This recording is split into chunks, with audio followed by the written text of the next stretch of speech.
Hi, I'm John, And I'm Meredith. and this is No Talking in the Library. This time, Meredith is where I usually record from, and I'm in We're our somewhere different. horrible office. Well, it's not horrible. It's just like we're not very, we're orderly out in front of people. We're just disorderly in our own office or whatever. So today we're going to talk about our favorite music biographies. We did I think, didn't we do an episode of the podcast, like the audio only podcast where we talked about something like this? Am I remembering correctly? Talked about that thing you do, but That's right. I don't That's remember. Right. I don't think we've talked about musical biopics. Fair enough. Okay. Well, this is If one. we did, then this will be an encore. There you go. Well, the idea for this, I think you were the generator, and it's because you have something you want to talk about. Talk about it. I did. I just saw for the first time the 2014 film Love and Mercy, which is about the Beach Boys, and in particular, Brian Williams. It's Wilson Williams. Wilson. Just had a panic moment where I was Brian Wilson of the Beach Boys. And I loved it. I thought it was phenomenal. I'd never heard of this movie. I can't believe this somehow just completely escaped my sort of, my existence and knowledge of things out there. And I thought this was a really great movie. You've seen it. I have. I'm surprised it didn't get more play because not only is it a really good movie, I think it's got John Cusack in it, and usually, John Cusack isn't quite like at the heights of his popularity anymore, but he's an excellent actor and he's really good in this. It's got a great cast. John Cusack, Paul Giamatti, Elizabeth Banks, Paul Dano, and yeah, like John Cusack, who I love, especially from his early 80s films, Say Anything, The Sure Thing, and then later on with Grosse Point Blank. He hasn't quite descended into career parody that Nicolas Cage has. Right. So when I saw him in this, it's been a while since I've really seen something that I felt like he was really engaged with. This movie is about Brian Wilson creating the album Pet Sounds.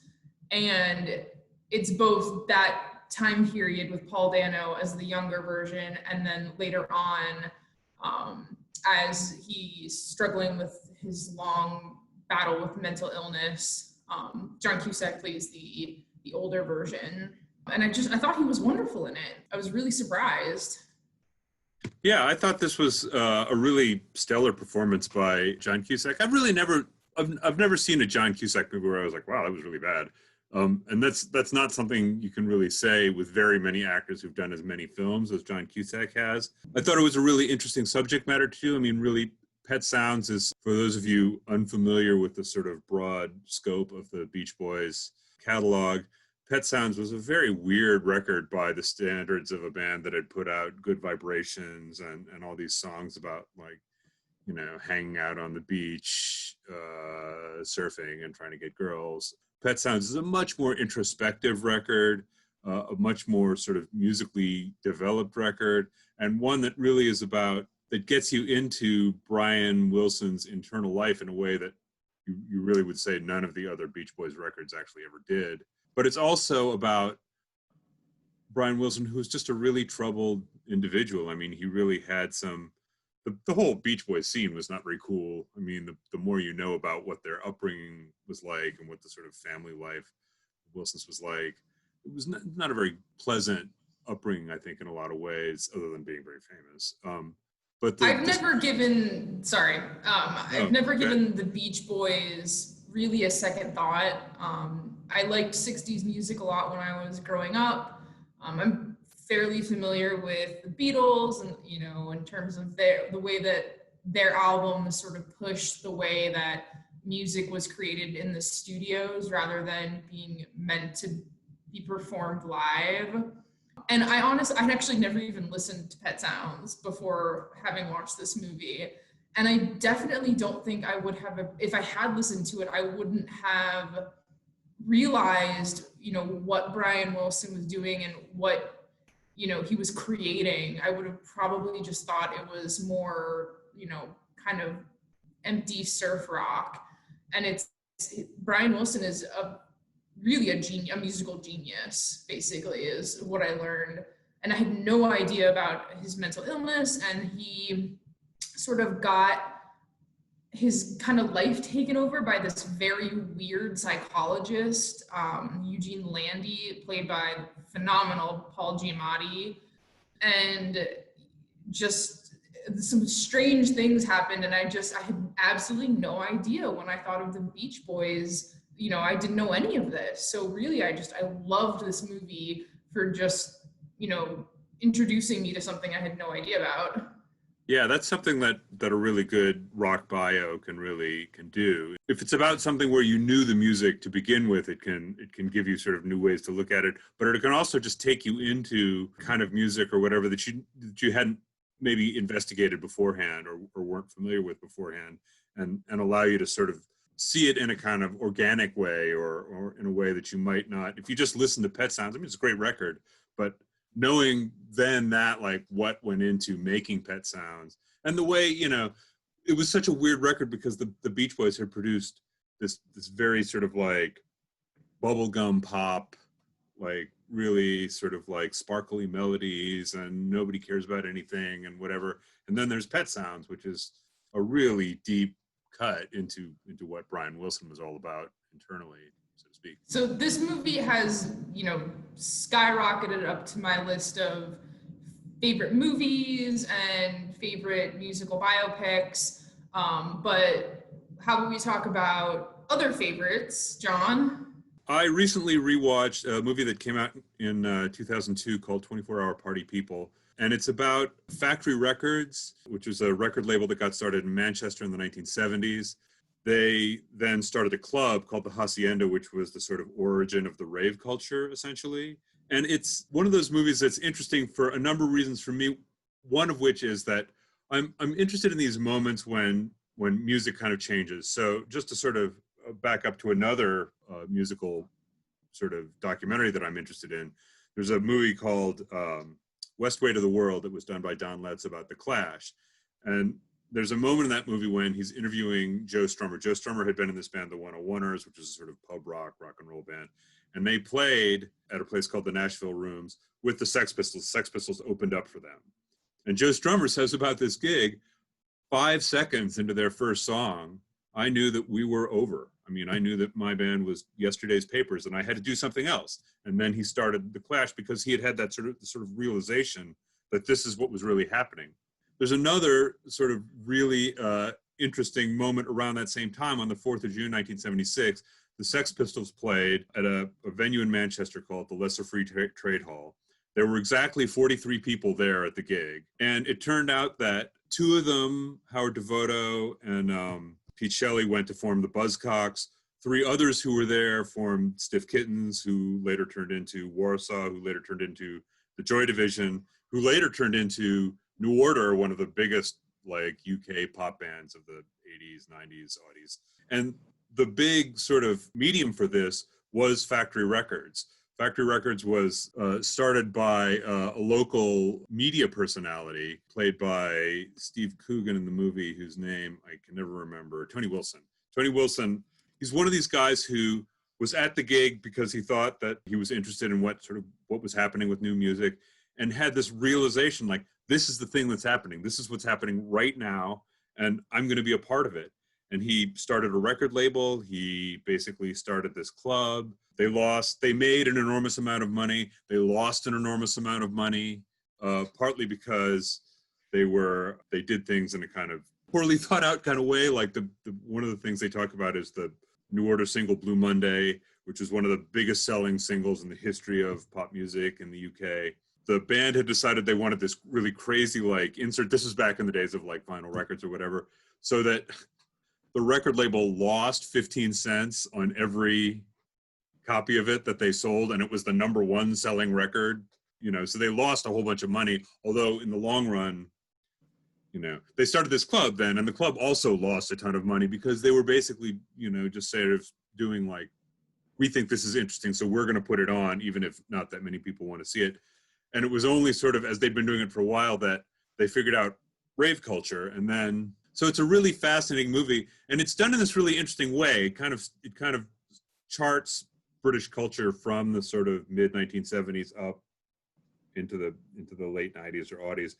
And there are these moments where Steve Coogan as Tony Wilson, there'll be these moments where he'll turn to the camera and start talking about, there's a really funny scene where his wife has caught him doing something that he shouldn't have with another woman, and he then catches her in the bathroom with one of the guys from the Buzzcocks.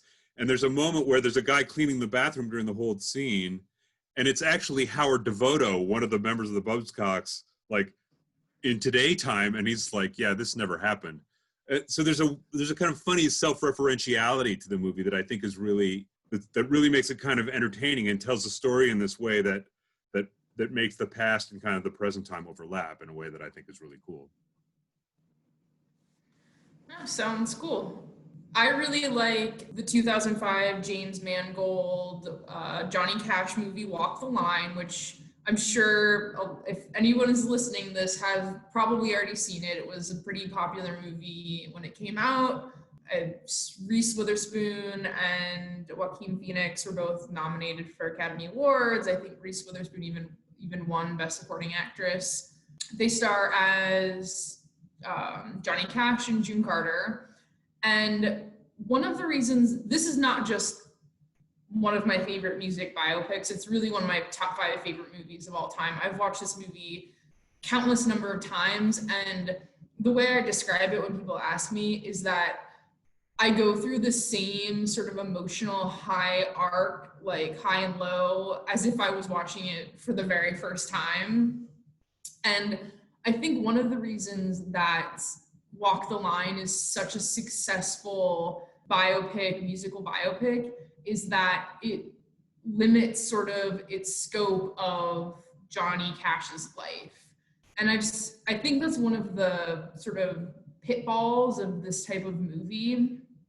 Ray came out around the same time, the Jamie Foxx film about Ray Charles. And I remember watching it and feeling like it was trying to sort of capture his entire life. And by doing that, it just felt like these quick beats were going by, and I was just like, it was too much. And where, like Walk the Line, Love and Mercy does a really good job because it focuses on Brian Wilson creating pet sounds. I think they may have released like 10 albums before that. It was like a lot, right? Yeah, they had a very considerable catalog by the time that. Yeah, so, it's not Love and Mercy is not a movie about like the whole experience of the Beach Boys. It's not about Brian Wilson's like whole life. It's about him creating pet sounds and sort of dealing with his mental illness. And I think that makes a very successful movie because it gives you something to, hold on to focus on when you're watching this movie about someone's life. And Walk the Line, although it does sort of, you do see some childhood scenes of Johnny Cash, the through line of this movie is his relationship with June Carter. And I love that. It's wonderful romance. After watching this movie, I immediately read A Man Called Cash and Cash by Johnny Cash because I had to know, hear more stories about their love. They had both been married, I think, and divorced a couple of times before they finally got together, and then they were just together forever, and it's just so wonderful. But focusing on his life and his relationship with her gives the movie a through line as you go through sort of the years and decades of his career. I mean, it starts with him as a kid, listening to a young June Carter on the Carter Family Hour on the radio, and then, him joining the tour and meeting her for the first time, and then him going on tour, and just the different moments that their lives cross until, finally they sort of are both in a place where they can sort of be together. And I love it. Both Reese Witherspoon and Joaquin Phoenix do their own singing. And it's really, June Carter, I I know that Reese Witherspoon has interviewed about like finding the experience really unpleasant, but June Carter was not much of a singer to begin with. And so I think that she's almost even a little bit better than June Carter was in her time. They even reference it in the movie. She says Anita's the one who's got the pipes. I had to learn how to be funny to make up for it. Right. I mean, go ahead. Well, no, I mean, I was just going to chime in to agree. Like, this is something we've talked about before, just between ourselves. Like, I absolutely love this movie. I think the performances are fantastic.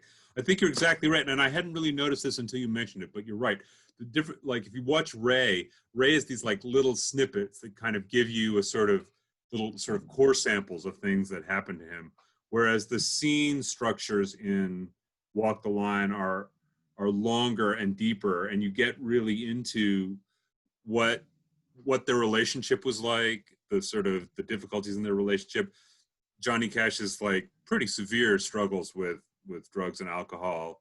I mean, there's that moment where at the sort of horrible Thanksgiving where he's there with his house he's bought with his family, and he has this anger toward his father, who was admittedly kind of a bad person, and he sort of lets it go at his father. And his father, who by that time has really, his father says to him, look, what those things you said about me, that's true and that's fine, but I got right and you need to get right. And to Johnny Cash's credit, he took that on board. June helped him a lot because he had that sort of, he had a kind of idea of what getting right meant and how he was going to do it and why he wanted to do it. And that's part of, I think, the beauty of their relationship, that there's a sense in which they kind of saved each other. Like each one was the thing that the other needed, in a really fundamental and kind of beautiful way. Yeah, I could gush about this for forever, but I just wrap it up by 2 great picks today, I think, for movies that, unlike some of the other times, things that we're actually heartily recommending as things to watch. Yeah, absolutely. If you love Johnny Cash, or if you don't, I mean, Walk the Line is just it's a great movie on a lot of levels. So you don't have to be like a huge Johnny Cash fan to watch that movie, and really, it's just a great love story and a great story about a great human story, I think is the best way to put it, maybe. Yeah, and if you are a person who already likes Walk the Line, then I would highly recommend Love and Mercy as another great musical film. Yeah, for sure. 2 thumbs up. Okay, so is that all for us today? I think so. I think it might be. Well, we'll see you all next time. See ya.